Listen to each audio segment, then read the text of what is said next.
मेरा नाम है हरिया, मैं काम करता हूँ बहुत बढ़िया, खाता हूँ खाना और रोज गाता हूँ गाना। अरे यार, आज तो बहुत देर हो गई।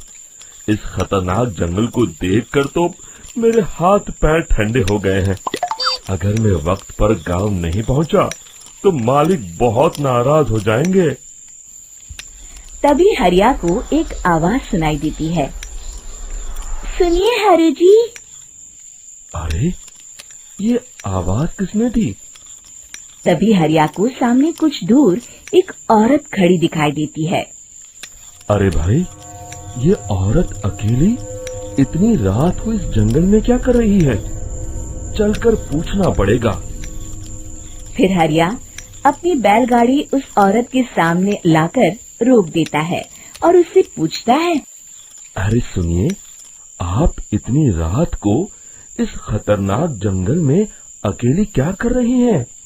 तभी वो औरत मीठी आवाज में कहती है। अरे हरु जी, आप आ गए। मैं कब से आपका इंतजार कर रही थी।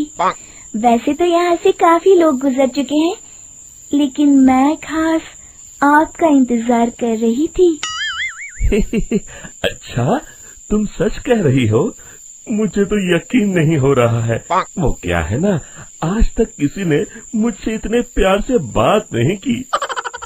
हाँ हाँ हरु जी, मैं सच कह रही हूँ। अब देर मत करिए और जल्दी से मुझे मेरे घर तक छोड़ दीजिए। हाँ हाँ, कौन सी बड़ी बात है, अभी छोड़ देता हूँ। आप मेरे पीछे बैलगाड़ी में बैठ जाइए और मुझे रास्ता बताते चलिए। फिर वो औरत हरिया की बैलगाड़ी में बैठ जाती है और हरिया बैलगाड़ी हाँकता हुआ आगे चल पड़ता है। फिर उस औरत के बताए हुए रास्ते पर चलते चलते हरिया बैलगाड़ी लेकर एक काली गुफा के आगे आकर रुक जाता है। हरिया उस औरत से पूछता है। हाँ देवी जी, आपका घर कहाँ है? यहाँ तो एक गुफा के अलावा और कुछ नहीं है। तभी अचानक वो औरत हवा में उड़ने लगती है। देखते ही देखते उसका सुंदर रूप एक डरावनी चुड़ैल में बदल जाता है और वो जोर जोर से हंसती है। अरे तू तो एक नंबर का बेवकूफ निकला। तू तो बड़ी आसानी से मेरी बातों में आ गया। अरे मर गया रे, ये तो एक चुड़ैल है। हे भगवान बचा ले, ये तो बड़ी डरावनी दिखाई दे रही है। और फिर अगले ही पल हरिया की बैलगाड़ी में रखा सारा सामान हवा में उड़ता हुआ उस काली गुफा के अंदर चला जाता है और वो चुड़ैल भी उस गुफा के अंदर जाकर कहीं गायब हो जाती है। हरिया ये नजारा देख बुरी तरह घबरा और परेशान हो जाता है। अरे, ये चुड़ैल तो मेरा सारा सामान लेकर गुफा में गायब हो गई। अब क्या होगा? अगर मैं गांव खाली हाथ गया तो मालिक मेरी अच्छी खबर लेंगे। मेरी इस बात का कोई यकीन भी नहीं करेगा। फिर आखिर वही हुआ। हरिया के मालिक चंपक सेठ को हरिया की किसी भी बात पर रत्ती भर भी यकीन नहीं हुआ। चंपक सेठ को लगा हरिया झूठ बोल रहा है और उसने ही लालच में आकर सारा सामान हड़प कर लिया है। फिर हरिया को बेईमान समझकर चंपक सेठ उसे काम से निकाल देता है।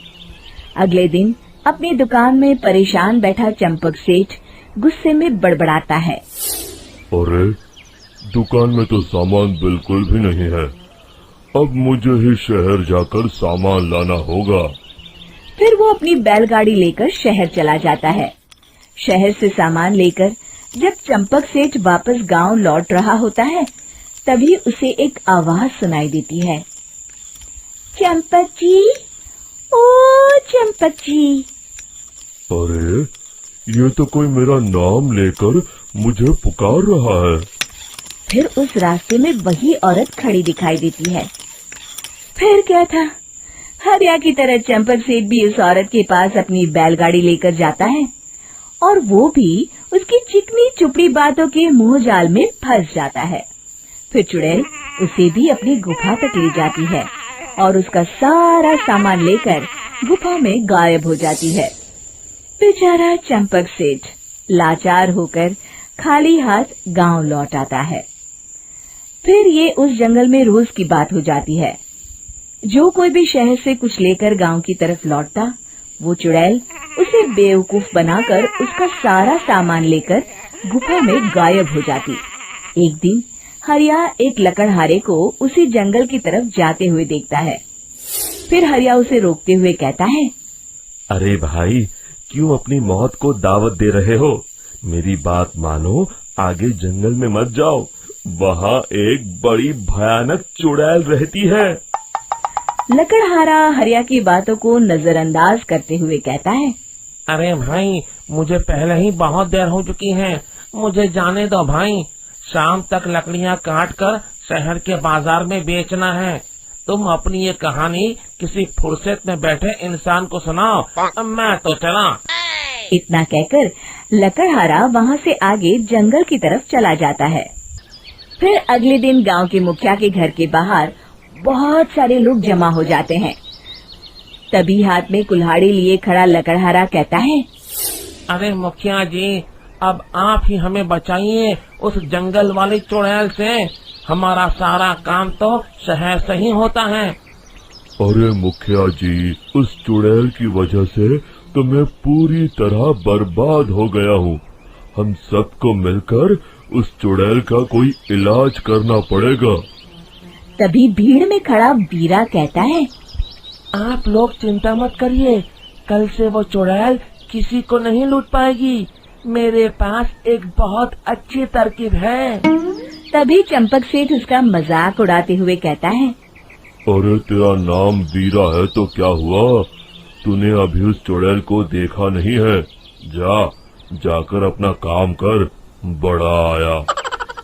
तब मुखिया जी कहते हैं, नहीं नहीं चंपक सेठ, मुझे लगता है हमें इस लड़के को एक मौका देना चाहिए। फिर सभी गांव वाले मुखिया जी की बातों से सहमत हो जाते हैं और वीरा शाम को एक बैलगाड़ी में कुछ सामान लादकर उस जंगल की ओर चल देता है। वीरा, ओ वीरा, कहाँ जा रहा है? तभी वीरा मुड़ के देखता है, वही चुड़ैल एक औरत के रूप में खड़ी है। अरे बहन जी, मैं आपको ही ढूंढ रहा था। देखिए, मैं आपके लिए क्या लाया हूँ। अरे वाह, तो खुद मेरे लिए इतना सामान लाया है। तू ही अकेला गांव में समझदार है। जरा देखो, मैं भी खोल के, बड़े भूख लगी है। जैसे ही चुड़ैल उस सामान पर से कपड़ा हटाती है, एक भगवान शिव की तेज रोशनी उसके अंदर मूर्ति से निकलती है और चुड़ैल अपने असली रूप में आकर जलने लगती है। अरे मैं जल रही हूँ, बचाओ! बचाओ! ओम नमः शिवाय, मर गई मैं! देखते ही देखते वो चुड़ैल राख के साथ उड़ जाती है और सभी गांव वाले भी वहां जाते हैं। शिक्षा बुराई पे सदा अच्छाई की ही जीत होती है।